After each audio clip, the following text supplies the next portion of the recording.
Guys meet mister Asif.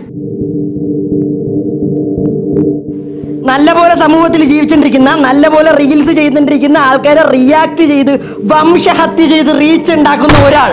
പല ആൾക്കാരുടെ video എടുത്ത് റിയാക്ട് ചെയ്ത് കളിയാക്കി അവരെ പുറത്തോട്ടിറക്കാൻ പറ്റാത്ത രീതിയിലാക്കിയ ഇരയാക്കപ്പെട്ടവർ.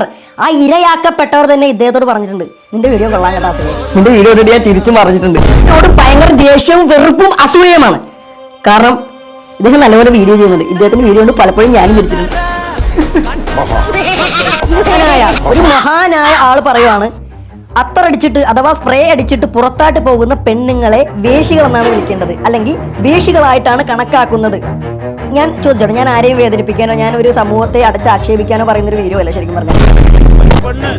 അവൾ സുഗന്ധമുപയോഗിക്കുന്നു, അടിച്ചു വീശുന്ന സുഗന്ധമുപയോഗിക്കുന്നു എന്ന് വിചാരിച്ചുകൊണ്ട് സുഗന്ധമുപയോഗിച്ച് പുറത്തിറങ്ങുന്ന പെണ്ണ് ഫഹിയസാനിയ, അവൾ വേശ്യയാകുന്നു.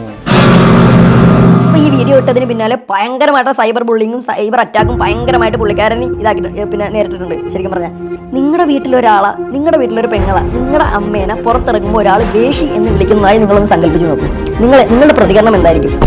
ആസിഫ് പുള്ളിനെ വ്യക്തിഹത്യ നടത്തിയില്ല, തെറി പറഞ്ഞില്ല, ഒരു ഹാസ്യമായ രൂപേണ ഒരു കോമഡി സ്കിറ്റ് അല്ലെങ്കിൽ ഒരു റിയാക്ഷൻ വീഡിയോ എന്നുള്ള രൂപേണ പുള്ളിക്കാരൻ ആ ഒരു രീതി നല്ല രീതിയിൽ ഹ്യൂമർ സെൻസോടെ അവതരിപ്പിച്ചു. ഇതിന്റെ കൺക്ലൂഷൻ ഞാൻ പറഞ്ഞുതരാം. എന്റെ പരിചയത്തിലുള്ള ഒരു ഉസ്താദിനെ, എന്റെ പരിചയത്തിലുള്ള എന്റെ കുടുംബത്തിലുള്ള എന്റെ ഫാമിലിയുള്ള ഒരു ഉസ്താദിനെ ഞാനിപ്പോൾ കോൺടാക്ട് ചെയ്തു, കുറച്ചും കോൺടാക്ട് ചെയ്തു. അപ്പോൾ എനിക്ക് അറിയാൻ സാധിച്ചത് നല്ല അമിതമായ സെന്റ്, നല്ല അമിതമായ സ്പ്രേ, അത്തറ്, മേക്കപ്പ് ഐറ്റംസ്, ലിപ്സ്റ്റിക്ക്, അങ്ങനെ ഇതൊക്കെ ഇട്ട് പുറത്തോട്ടിറങ്ങി ആൾക്കാരെ അല്ലെങ്കിൽ ആൺപിള്ളേരെ ആകർഷിക്കുന്ന ആൾക്കാരെ, അല്ലെങ്കിൽ ആകർഷിക്കാൻ അങ്ങനെ ചിന്തയോടെ നടക്കുന്ന ആൾക്കാരെ അദ്ദേഹം അല്ലെങ്കിൽ ഹദീസിൽ ഇങ്ങനെ പറയുന്നുണ്ട് എന്നാണ് ഒരു അറിവ് കിട്ടാൻ സാധിച്ചത് ശരിക്കും പറഞ്ഞാൽ.